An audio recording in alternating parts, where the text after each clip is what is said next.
Mas é uma satisfação muito grande estar aqui hoje, especialmente por eu ser da capital.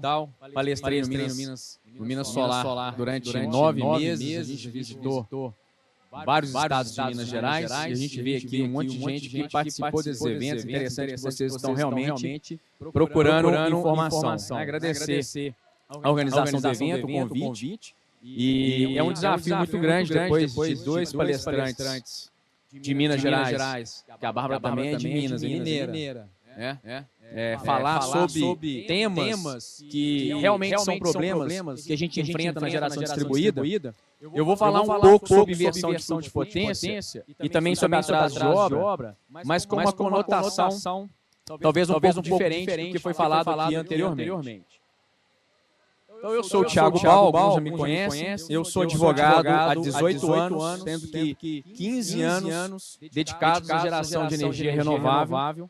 A gente lá no Balneário já implantou mais de 600 megawatts de projetos, e aí não são só de geração distribuída, mas também na geração centralizada.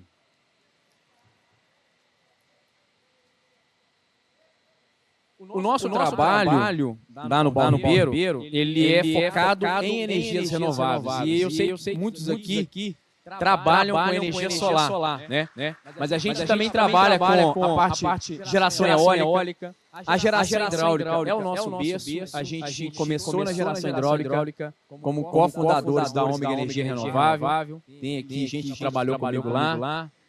E a gente também participou de projetos de biogás metano. Eu queria falar um pouco sobre esse projeto, porque é um projeto que nos orgulhou muito, em parceria, inclusive, com os donos dos projetos, em trazer o mesmo benefício da geração distribuída solar de Minas Gerais, do ICMS. Nós sabemos que na geração compartilhada solar, somente a solar tem benefício de ICMS no Sudeste, e nós trouxemos esse benefício também para o biogás metano de produção de aterro sanitário no Espírito Santo. O que é interessante eu falar sobre isso? Porque esse é o nosso negócio, é desenvolver para o seu projeto a melhor solução, seja ela na parte societária, na construção do seu projeto, mas também na parte tributária. O Ribeiro tem essa característica de trabalho. Aqui alguns trabalhos que a gente realizou ultimamente, né? A gente faz a construção de consórcio, a gente trabalha com a due diligence de pareceres de acesso, a negociação, hoje muito mais tranquila, pela interpretação do ANEEL, de negociação de direitos relacionados ao contrato de custo. E projetos que foram adquiridos antes da Lei 14.300 que estão sendo implantados recentemente. Eu vou pular algumas partes da minha apresentação, porque na apresentação da Bárbara ela foi bem cirúrgica, bem pautada no conteúdo, e vou passar direto para uma situação. A Bárbara, ela tem uma forma de ver essas disputas que, na nossa opinião também, o caminho administrativo, ele sempre vai ser o melhor caminho, porque o caminho administrativo, por mais que a gente fala de recurso administrativo, ele é o caminho da solução, do acordo. De uma certa forma, o que a gente tem que ter de entendimento com a ANEEL, no fim das contas, é ter um acordo para que a gente resolva um problema que hoje é um problema no nosso sistema de geração distribuída, que é como se fosse um câncer. Se a gente não reunir esforços para resolver esse problema, a geração distribuída, principalmente a remota, ela está fadada a acabar. Quiçá a geração remota de 5 kW, por exemplo, bico, você não consegue entregar 2 kW para a sua residência ou para um outro estabelecimento que você tem. Em Minas Gerais, a gente há uns 3 meses, eu acho que foi isso, a última reunião na Assembleia Legislativa, foi ali no mês de agosto, e no início do mês de outubro, teve uma reunião na CEMIG em que os técnicos da CEMIG eles foram categóricos em dizer que não haveria inversão de fluxo de potência para projetos até 10 kW. Não faria sentido. E aí dois meses depois, começaram a aparecer os orçamentos de 3,8, 2,5 com inversão de fluxo de potência. Uma parte da palestra da Bárbara que é muito interessante, que vocês precisam entender da legislação, é que a inversão de fluxo de potência ela realmente existe. A gente não tem carga de consumo suficiente para a energia injetada no sistema. Mas será que um projeto de 10 kW é capaz de trazer para o sistema uma violação técnica? Rodar a potência daquela usina num sistema computacional e dizer que há inversão de fluxo de potência e que vai ter um dano na subestação, na nossa opinião, é algo que é leviano por parte de uma distribuidora como a CEMIG, que é uma das maiores e melhores distribuidoras desse país. A gente sabe que a gente tem outros problemas de outras distribuidoras muito piores do que o que nós temos aqui. Então o integrador ou o investidor, porque hoje nós temos investidores, a gente estava na feira escutando algumas coisas que os integradores trazem para a gente, principalmente sobre cancelamento de orçamento de conexão, porque a distribuidora está dizendo que aquele orçamento, eu não tenho carga de consumo, então ela me nega a injeção remota, porque eu sou um investidor, eu não vejo nada de errado nisso. A legislação não tem essa proibição expressa, mas a gente vê que algumas regiões aqui de Belo Horizonte, de Minas Gerais, desculpa, tem esse problema. Quem estava no Minas Solar de Belo Horizonte viu um projeto em que tinha um chuveiro com carga. Eu encontrei a menina do chuveiro ontem, aqui na feira. Era um orçamento de conexão em que a distribuidora cancelou sob a alegação de que ele não tinha carga no local de consumo. O que ela fez? Colocou os chuveiros. E falou, tem carga sim. A CEMIG passou com o drone e tirou a foto. Peraí. É uma casa com um barraco e 6 chuveiros, sim, não interessa quem vai tomar banho ali. Você lembra da foto do chuveiro? Encontrei a menina do chuveiro. Eu acho que ela não está aqui. Falei com ela que eu ia falar do projeto dela. O integrador e o investidor, apesar da gente informar que o caminho administrativo ele é importante, ainda que no final você possa não ter o resultado, que é receber os seus estudos e ter o seu orçamento de conexão alterado, a gente sabe que não são todos que são julgados com esse tipo de mérito. O investidor precisa fazer o investimento dele, ele não tem paciência, o integrador não tem paciência. E o caminho que está se buscando é o caminho do processo judicial. E aí é um problema. Eu lembro que a Bárbara colocou assim, judicial, cuidado com o direito certo. E esse é um ponto. Pensem comigo.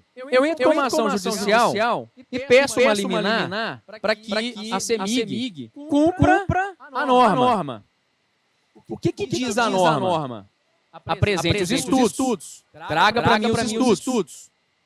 Vocês acham que a CEMIG não vai movimentar internamente de fazer a medição lá do ponto de transformação perto da sua usina, que é o seu transformador, e certamente vai ter inversão de fluxo de potência ali.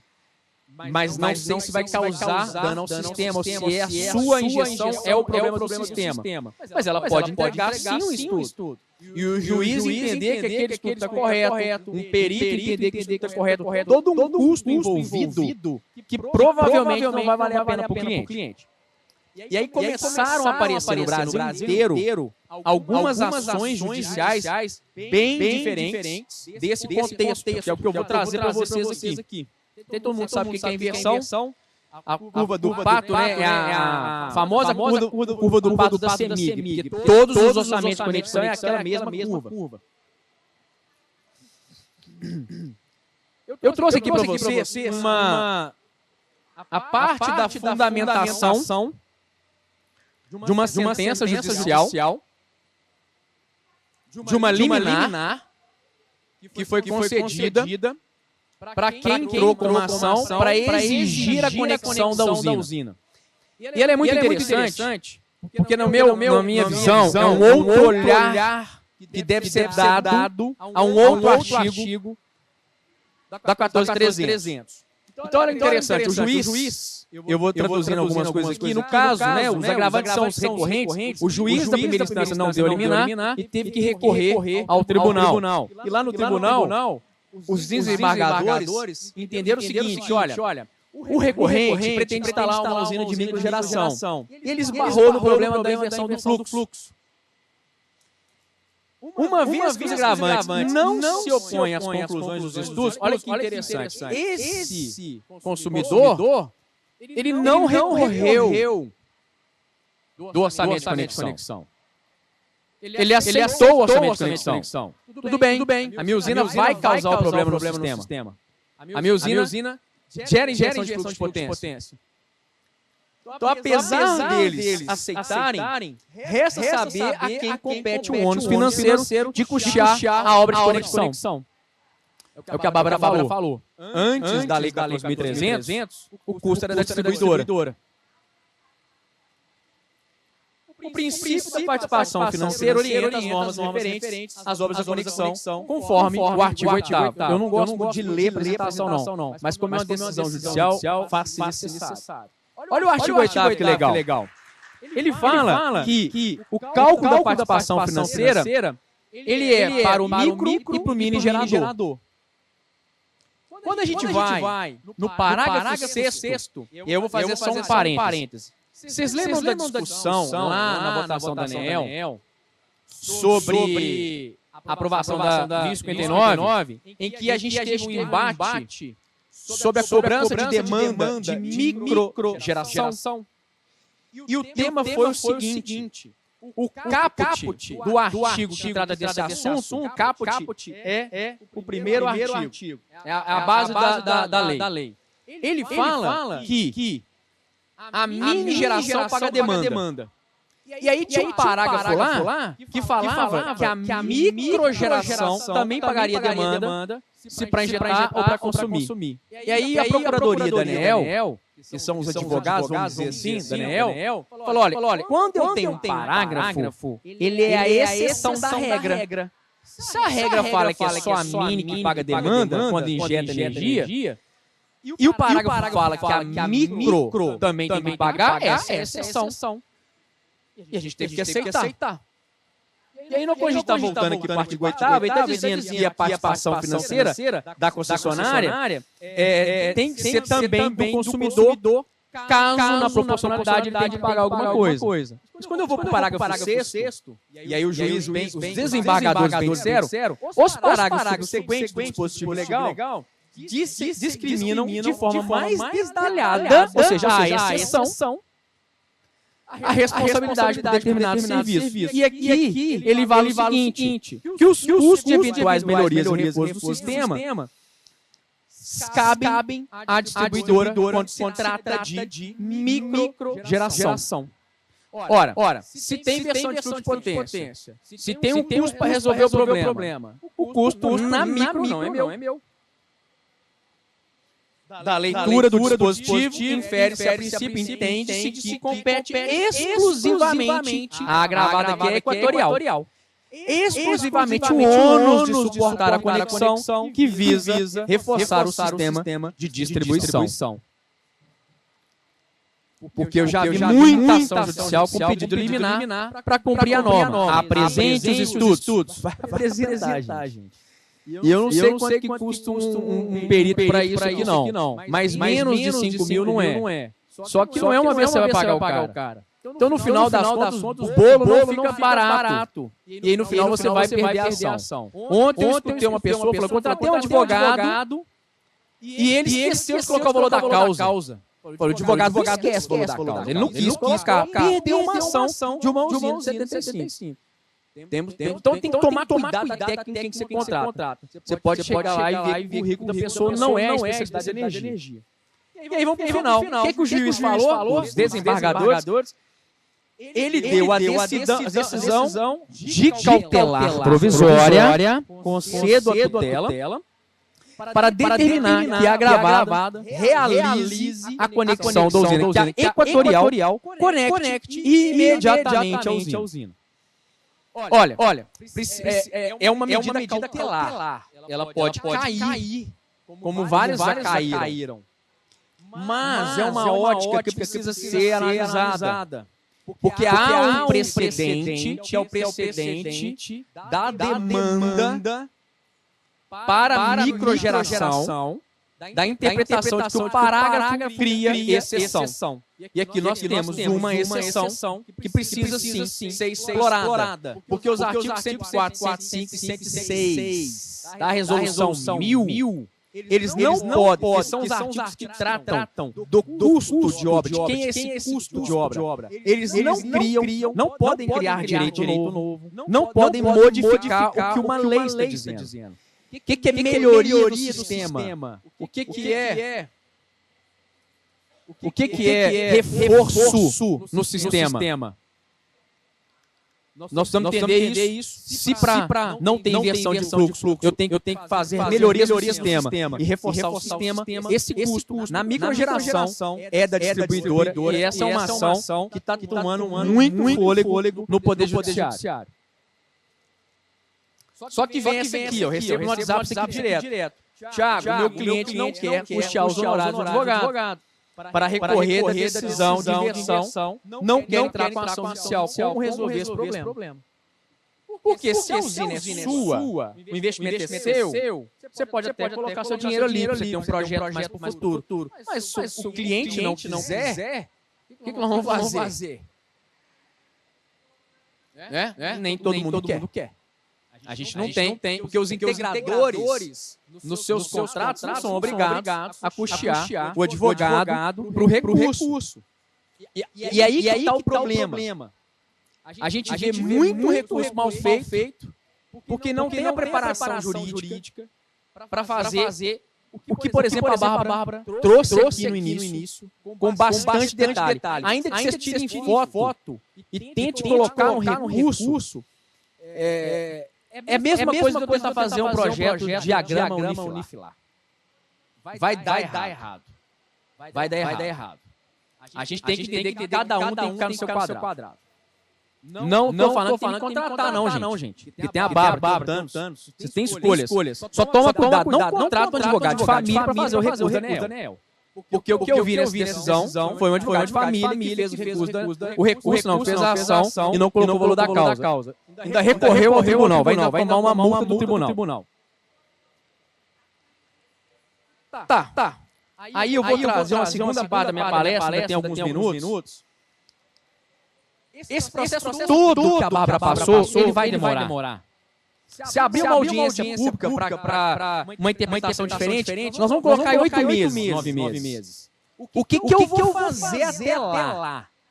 Eu tenho que resolver o meu problema.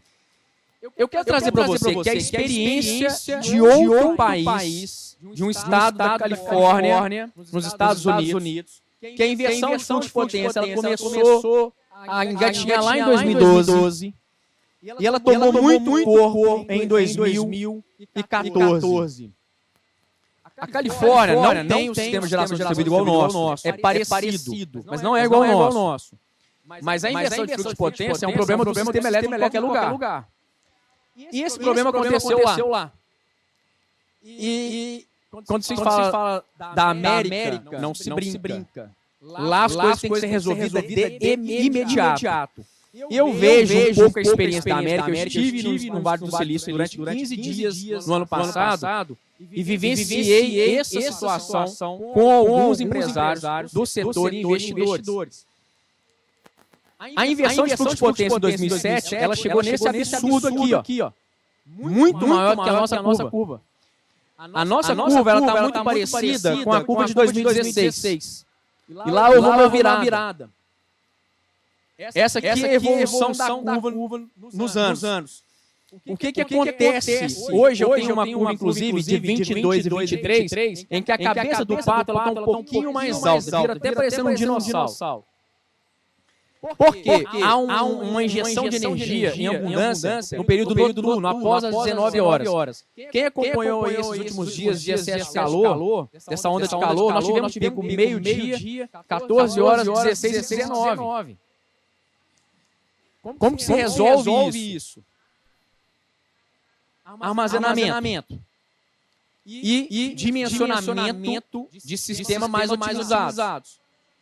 A gente tem falado muito com os integradores que realmente, neste momento, há uma dificuldade muito grande de você fazer projetos em que vai sobrar energia para o sistema de consumo seu atual. Então, vocês precisam trabalhar ou com limitador de potência ou com bateria. Tiago, mas a bateria é muito caro. Mas a bateria no futuro vai ser barata. Barata no sentido que evolução de preço, né? Eu, por exemplo, foi colocar o meu sistema solar na minha casa, eu pedi o preço de orçamento de conexão em dezembro de 2022. Por quê? Porque eu tinha feito o orçamento em 2018 e um orçamento de 2,5 kW pico custava 23 mil reais. Eu achava aquilo um absurdo. Hoje você paga 10 mil reais num sistema desse. E se você acopla nele uma bateria que vai custar hoje 5, 7 mil reais, você não está pagando tão caro quanto o sistema custava no passado. Eu não estou dizendo que é solução. A gente participa de uma série de grupos de WhatsApp. E tem grupos que, na minha opinião, são grupos da depressão, da murmuração. O integrador tem que parar de murmurar, ele precisa estudar, se capacitar e entender o que vem para frente. Se todo mundo oferecer limitador de potência, se todo mundo oferecer bateria, não tiver opção do consumidor não vai comprar, gente. Porque na Califórnia foi assim. Todo mundo reclamou no início. É igual carro com direção mecânica e direção automática. Alguém lembra do carro a direção mecânica? Tem gente que nunca dirigiu um carro na vida, nunca vai dirigir um carro com direção mecânica, mas quando chegou a direção hidráulica, foi uma briga por causa do custo que veio a direção hidráulica. Então a gente tem que entender que essas mudanças vão chegar, mesmo que resolva o problema da inversão de fluxo, porque se aprovar sem inversão até 50, vai ter inversão com 51. Você vai ter que ter um limitador de potência. Fala-se muito no Mercado Livre, o integrador quer entrar no Mercado Livre. Fazer autoconsumo no Mercado Livre, autoprodução, em muitos casos você tem que utilizar o limitador de potência. E eu falo muito que esse Mercado Livre varejo, ele foi testado pelas próprias distribuidoras com a geração distribuída. Porque a CEMIG hoje oferece 30% de desconto para quem está migrando para o A. A CPFL está oferecendo 20%. Mercado Livre nunca foi assim. Você quer comprar energia no Mercado Livre? Eu te vendo 300 reais o megawatt. Ora. É assim que funciona. Sempre foi assim. Mas o varejo vai ter uma conotação diferente. E você pode fazer um contrato flexível com o seu cliente que está migrando. O que é o contrato flexível? A distribuidora vai te cobrar pela energia que você consumir. Não importando se você reduzir o seu consumo. Vai reduzir o consumo de um contrato do Mercado Livre de 5 anos a 300 reais o megawatt-hora para você ver o que acontece com você. Você vai pagar uma multa estratosférica. Então a gente tem que começar a pensar um pouco nisso, né? Só um exemplo da curva do pato em um vídeo. Acho que o vídeo não vai rodar. Como vocês vão receber? Vocês recebem um vídeo. É um videozinho que eu fiz em que como que eu saio da curva do pato e vou ali para injeção do armazenamento. O mercado está se transformando, gente. E se vocês não seguirem essa transformação junto, ficarem no passado dos pareceres de acesso de 75 a rodo, eu acho que o cavalo vai passar riado. Quem quiser me acompanhar nas redes sociais, eu tenho um blog no meu site com hoje em torno de 200 artigos publicados, não só de geração distribuída, mas do mercado de energia renovável. E tem um último que fala sobre grid zero, em que eu trago, inclusive, 3 opções de limitador de potência, em que vocês podem consultar. Gente, obrigado. Espero que todos aqui saiam com algum esclarecimento e que façam as suas pesquisas, que acompanhem os processos que estão correndo na ANEEL, porque eu acho que a força para a gente ter uma união entre forças, o discurso nos órgãos, ele tem que ter um discurso coerente. E se a gente não tem um discurso coerente, cada um fala uma coisa, a própria agência vê isso com maus olhos. Obrigado, gente.